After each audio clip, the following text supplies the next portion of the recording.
Saya sempat tidak terlalu perhatian dengan masalah virus corona, kecuali yang berkaitan dengan masalah agama, khususnya tentang hadis seputar obatnya, doa dan zikir penangkalnya, serta beberapa tips duniawi untuk menjaganya. Mungkin karena saat itu corona belum hadir di Indonesia. Beritanya masih sekitaran Cina. Isinya tentang perjuangan pemerintah dan tenaga medis melawan corona di sana. Itu tergambar dari foto wajah tenaga medis yang memerah bekas masker dan kacamata. Saya hanya sebatas mengerti betapa beratnya tugas mereka. Saya sempat jengkel saat melihat video warga Iran yang menjilati pagar kuburan dan membaca tulisan tentang rakyat Italia yang dinilai sangat meremehkan. Tapi itu pun hanya sambil lalu karena positif pertama di Indonesia pun belum kedengaran. Tanggal 2 Maret 2020 yang ditakutkan pun terjadi. Pasien corona pertama di Indonesia diumumkan oleh Presiden Jokowi.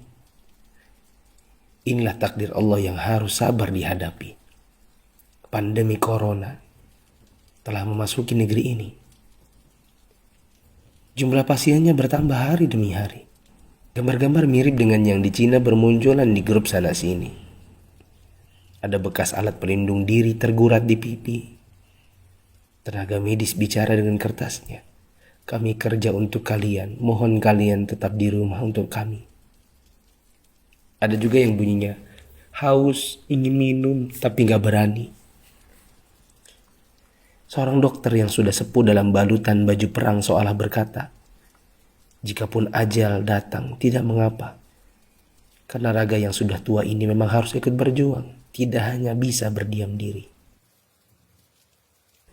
Ikatan Dokter Indonesia menyampaikan bela sungkawa karena 7 orang dokter di garda depan meninggal. 5 dari mereka wafat karena tertular virus ini. Seorang dokter muda hanya berdiri di luar pagar saat menemui keluarganya karena takut membawa virus dari luar. Meskipun foto ini aslinya dari Malaysia. Ternyata APD medis harganya sangat mahal. Dan sekali pakai saja. Saking krusialnya, para ulama dan ustadz-ustadz yang mumpuni ilmunya sampai mengeluarkan fatwa. Bolehnya tim medis sholat tanpa wudhu, tanpa tayamum. Lantaran pelindung dirinya tidak boleh sembarang dibuka. Tak hanya itu, ada juga fatwa sahnya sholat meskipun ada najis.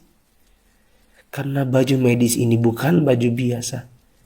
Sekali dipakai untuk satu shift jaga, berjam-jam tanpa makan, minum, bahkan buang air dengannya menggunakan pampers orang dewasa. Bayangkan lagi jika dokter dan perawat wanitanya adalah ibu atau saudari kita yang sedang mengalami datang bulan. Dan lagi deras-derasnya. Atau dia istri kita yang harus berjuang di rumah sakit, sementara punya bayi yang juga harus disusui tapi tak bisa. Ada pun yang wafat, mayatnya tidak bisa dimandikan, bahkan tidak ditayamumkan seperti biasa, hanya disolatkan dan dikubur bersama plastik membungkusnya. Melihat dan membaca berkali-kali, saya pun akhirnya bisa memahami dengan hati. COVID-19 ini bukan sakit biasa, dan tugas tenaga medis sangat berat terasa. Kalau bukan karena tidak ingin ditanya keluarga ada apa, saya banyak mengalirkan air mata. Untuk pasien positif corona dan keluarganya, sabar ya, insya Allah sembuh tidak lama. Jika bersabar, kita dapat pahala. Di rumah dulu sampai negatif. Kasihan jika virus ini menular ke orang lain. Apalagi kepada yang punya penyakit penyerta dan lanjut usia. Untuk yang harus keluar dan tidak ada pilihan kedua, semoga Allah memberikan saya dan teman-teman keselamatan dan rezeki untuk keluarga. Jaga kesehatan ya. Usahakan jaga jarak dengan orang di sekitar kita. Kita tidak tahu siapa yang tertular, siapa yang sehat. Karena yang positif corona pun bisa jadi tidak merasa karena tidak ada gejala. Untuk yang masih abai dari solidaritas bersama, Saya ingin mengetuk pintu hati dan meminta waktu teman-teman sebentar saja.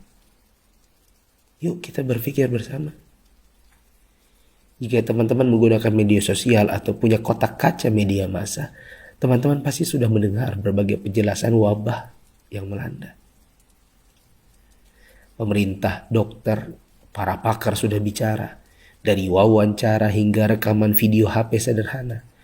Para ahli statistika mengemukakan data dengan tabel, grafik, dan semua media yang mereka punya.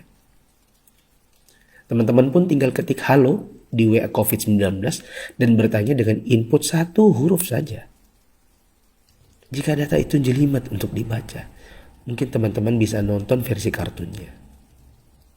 Semua tenaga sudah dikerahkan oleh berbagai kalangan untuk membuka mata hati kita. Jika tidak ada waktu untuk membaca, meme korek api pun sudah tersebar di mana-mana. Sampai-sampai ada yang berpikir, mungkin kalau simulasi penularan virus corona ini pakai video game, barulah anak muda yang meremehkan corona akan mengerti dan percaya.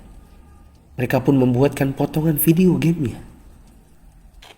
Artinya, jika usaha seperti ini masih belum menyadarkan kita, entah dengan cara apa lagi.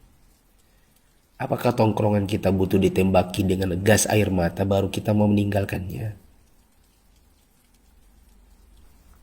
Pemerintah tidak minta uang dari kita. Mereka hanya ingin kita mengikuti arahan mereka.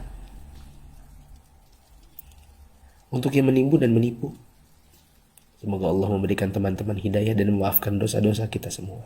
Dan menimbun barang yang dibutuhkan masyarakat saat masa sulit itu termasuk dosa. Rasulullah SAW bersabda, la yahtakiru illa khati.